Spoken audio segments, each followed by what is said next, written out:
everyone. Hi. First, I'd just like to say thank you to Gisa for giving us this platform. It feels good to be in a room with fellow feminists and not sticking out like a sore thumb and people looking at you crazy when you say certain things. But yeah, just to introduce myself just a little bit further so that you guys get to know me a little bit more. So like she said, I'm Ulemu. I am 21 years old. I am a student.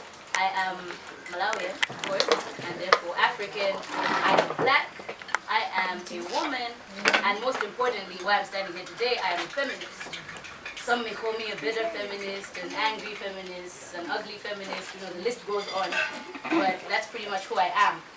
Now, the reason I'm telling you about all these things about myself, it's to highlight the fact that we have many identities within ourselves. There are many social identities that form who we are, and these are along the lines of sex, gender, sexuality, race, age, your educational background, and so on and so forth.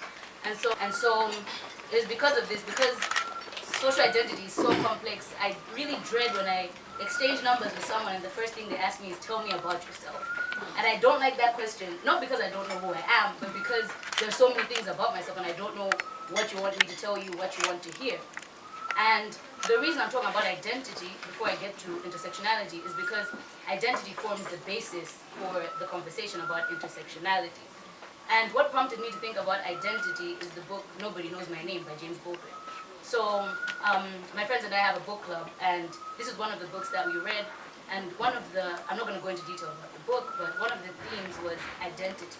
And so James Baldwin, the black writer, found himself trying to figure out who he was as a man, as a black person, and as an artist. And so he finds himself asking himself, who am I? And society is also asking, who are you? And it's just a constant shaping and reshaping of identity. Now, intersectionality. What is intersectionality? It's basically hinged on the premise that we live multiple layered lives. And so it's possible for a person to belong to many communities at the same time. And so I'll give an example, and this example it's good in highlighting the way intersectionality works and the way oppression and privilege have an interconnected relationship because of the several identities that we have. So for example, a white woman, she is white and she is a woman. Now, because women have been historically disadvantaged and oppressed, she has that experience of oppression. However, white people historically have had privilege. And so a white woman, although in society as a whole, maybe as a woman, she may be sidelined, but now in that group of women who are oppressed, she still has some sort of privilege. And so that's what intersectionality is about. It's about this possibility of the simultaneous belonging to multiple communities at once. And so what is intersectional feminism, and what's the importance of intersectionality in feminism? So intersectional feminism was coined in 1989 by a scholar and activist, Kimberly Crenshaw. She wasn't the first person to talk about intersectionality, but she gave it that term. And what she did was she was looking at the intersectionality of race and gender. She's a black woman. So she realized that like at a traffic intersection, like where we're coming from there, where we turned into Area 10, that's a traffic intersection. And it's just realizing that because of your race and your gender, you face a sort of double oppression. And so just like at an intersection, there may be patriarchy coming from this way and race coming from this way, and where they collide, you face a type of oppression that's unique to a black woman. No one else can relate. A black man can't relate because yes, he is black, but he's a man. So his experience is different. And a white woman can relate because yes, she is a woman, but she is white. And so the experience of black women is different. And so Kimberly Crenshaw spoke about this, and this is actually evident, I think someone spoke about this, about, okay, the feminist movement, it hasn't always been inclusive. It began with white women. In fact, black women in the beginning were shunning feminism. They did not like feminism. And that's because white women were basically saying, yes, let's fight for women's rights, let's fight for women, and black women are like, yes, and they were like, oh, not you. So it was sort of leaving some people out. And so even within that, you'll see that, so for example, white women were fighting for equality, but it was a certain type of equality, only for the white woman. And so there you can see the interplay of race and gender. However, I think Ntanda was it said, people ask is, why do we need feminism and whatnot?